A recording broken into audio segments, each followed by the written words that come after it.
ഇന്ന് രാവിലെ തന്നെ ഇമ്മ വന്ന് വിളിച്ചു ഉണർത്തിയതാണ്. കാക്കയും നായനെ നീലൂട്ടനൊക്കെ കോളേജിൽ ഒരു പരിപാടിക്ക് പോകുന്നുണ്ട്, ഈ എഴുന്നേക്കുണ്ടോ എന്ന് ചോദിച്ചിട്ട്. അതിനെന്തിനപ്പം ഞാൻ എഴുന്നേക്കണേന്ന് ചോദിച്ചാല് അങ്ങനെ ഞാൻ മഞ്ചേരിയിലെ സുഖവാസമൊക്കെ നിർത്തിയിട്ട് കോഴിക്കോടൊക്കെ പോവാണ് കേട്ടോ ഇന്ന്. അപ്പൊ അവര് തിരിച്ചു വരുമ്പോ ഞാൻ ഇവിടെ ഉണ്ടാവില്ല. അപ്പൊ അവരോട് ഇപ്പൊ തന്നെ ഒരു ബായും പറഞ്ഞ് നീലൂട്ടന്റെ ഒരു ഉമ്മയും കൊടുത്തിട്ടാണ് ഞാൻ വിട്ടത്. അതൊക്കെ കഴിഞ്ഞ് പിന്നെ ഞാൻ മോളത്തെ നിലയൊക്കെ അങ്ങോട്ട് വെച്ച് പിടിച്ചിട്ടുണ്ട്. അവിടെയാണ് ഇവിടുത്തെ അലക്കലും വിരിച്ചിടലും ആയിട്ടുള്ള കേന്ദ്രം കേട്ടോ. അപ്പൊ ഉണങ്ങിയ ഡ്രസ്സിന്റെ കൂട്ടത്തിൽ നിന്ന് എന്റെതൊക്കെ അങ്ങോട്ട് എടുക്കാണ്ടോ. പിന്നെ താഴെ ഉമ്മാൻ്റെതും ഉപ്പാൻ്റെതും അവർക്ക് എത്തിച്ചു കൊടുക്കുകയും ചെയ്യും. ഇനി അങ്ങോട്ട് പാക്കിംഗ് സ്റ്റാർട്ട് ചെയ്യണം. ഇന്നലെ വിചാരിക്കുന്നുണ്ട് കേട്ടോ, പക്ഷെ എപ്പോഴാണ് മടിയൊക്കെ ഒന്ന് മാറി എന്തായാലും ഇറങ്ങണല്ലോ എന്നുള്ള ബോധമൊക്കെ വന്നത്. അങ്ങനെ ആ മടി പിടിച്ച പണി, അതായത് ആ പാക്കിംഗ് ഒക്കെ നടന്നുകൊണ്ടിരിക്കുമ്പോഴാണ് അടുക്കളയിൽ നിന്ന് നല്ല സ്മെല്ല്. ഞങ്ങൾ പോണത് ഇമ്മ ആഘോഷിക്കുകയാണോ എന്നറിയില്ല, ബിരിയാണി ഒക്കെ ഉണ്ടാക്കിയിട്ടുണ്ട്. വെറുതെ പറഞ്ഞാ കേട്ടോ. പോണെന്ന് എന്റെ മക്കളെയും ഫേവറേറ്റ് സാധനം നോക്കിയിട്ട് അങ്ങോട്ട് ഉണ്ടാക്കിയതാണ് ഉമ്മ. ആ ദമ്മ് പൊട്ടിക്കുമ്പോ സൈഡിൽ നിന്ന് ആ ചെമ്പിൽ നിന്ന് ഇങ്ങനെ ഒരു സ്പൂണും വെച്ച് കോരി തിന്നണത് എന്റെ ഒരു വിനോദമാണ് കേട്ടോ. അങ്ങനെ ഞങ്ങൾ ഫുഡൊക്കെ കഴിച്ച് എന്റെ ബാക്കി പാക്കിങ്ങും തീർത്തുകാണ്ട് ഒക്കെ സാധനങ്ങളൊക്കെ ഇവിടെ കൊണ്ടുവച്ചിട്ടുണ്ട്. ഈ വീട്ടിൽ അങ്ങിങ്ങായി ഇത്രയും സാധനങ്ങൾ എന്റേത് ഉണ്ടായിരുന്നു കേട്ടോ.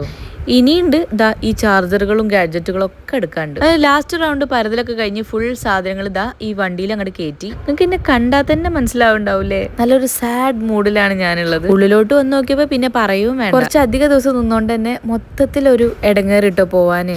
ഇമ്മയും ഞാനും ഒക്കെ ഒരു ചെറുതായിട്ടൊരു കൂട്ടക്കരച്ചിലൊക്കെ ഉണ്ടായിരുന്നു.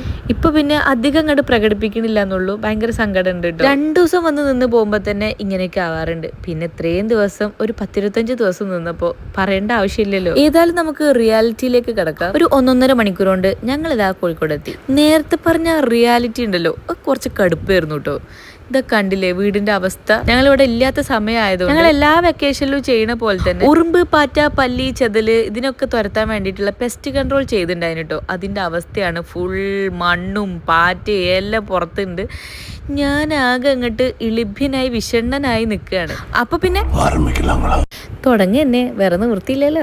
ആദ്യം തന്നെ കുറച്ച് അലക്കാനിടാറുണ്ടായിരുന്നു, അതൊക്കെ ഇട്ടു. പിന്നെ മൊത്തത്തിൽ വീട്ടിൽ അടുക്കി പെറുക്കാനായിട്ട് കുറച്ച് സാധനങ്ങൾ ഉണ്ടായിരുന്നു കേട്ടോ. അങ്ങനെ അടുക്കളയിലും കുറച്ച് ഐറ്റംസ് ഉണ്ടായിരുന്നു, അതും എടുത്തു വെച്ചു. പിന്നെ ജസ്റ്റ് ഒന്ന് അടിച്ചു വാരിട്ടോ, ഒന്നും പോകുന്നുണ്ടായിരുന്നില്ല എന്നാലും. പിന്നെ കുറച്ച് പൊടി പിടിച്ച പാത്രങ്ങളൊക്കെ ഒന്ന് കഴുകി വെച്ചു. ഈ പാത്രം കഴുകാനുള്ള സ്ഥലത്ത് എന്തിനാ ഈ ടയർ കഴുകണ ബ്രഷ് കൊണ്ടുവച്ചത് നിങ്ങൾക്ക് മനസ്സിലായില്ല. സുജിയും വണ്ടിയും തമ്മിലുള്ള ഒരു ഇരിപ്പവശം നോക്കുമ്പോൾ നമുക്ക് ഇതൊക്കെ പ്രതീക്ഷിക്കാം. പിന്നെ കുറച്ച് തുണി മടക്കി വെച്ചു, ബെഡ്ഷീറ്റ് ഒക്കെ ഒന്ന് മാറ്റി വിരിച്ചു. അപ്പൊ തന്നെ മൊത്തത്തിലൊരു സമാധാനം കിട്ടിട്ടോ. പിന്നെ നേരത്തെ ഇട്ട തുണികളില്ലേ അതൊന്ന് വിരിച്ചിട്ടു. ഇതൊക്കെ കഴിഞ്ഞപ്പോഴാണ് നമ്മുടെ സുജീന്റെ എൻട്രി. ഞാൻ ഈ വീഡിയോ എടുത്തപ്പോ ഞാനും സുജി ഒരേ ഡയലോഗ് അടിച്ചത്, ദേ തോറ്റു തുന്നം പാടി വരുന്ന നിന്റെ മോൻ. വന്ന് ഇന്റെ അതേ സ്റ്റാൻഡേർഡിലേക്ക് സുജി എത്തുന്നുണ്ട് കേട്ടോ. നന്നാവട്ടെ. ഇനി ഈ പെട്ടിയും പാണ്ടും കൂടി എടുത്തു വെക്കണം. ഇനി ഞങ്ങൾ ലിയോനും ടോട്ടോനും കൂട്ടാൻ വേണ്ടി പോവാണ്. അവരും കൂടി വീട്ടിലെത്തിയപ്പോ ഞങ്ങളുടെ വീട് ബാക്ക് ടു സ്വർഗ്ഗമായിട്ടോ. പിന്നെ ഈ വീട്ടിലേക്കുള്ള കുറച്ച് സാധനങ്ങളൊക്കെ വാങ്ങി. ഇനി അതൊക്കെ ഒന്ന് എടുത്തു വെക്കട്ടെ. ബൈ.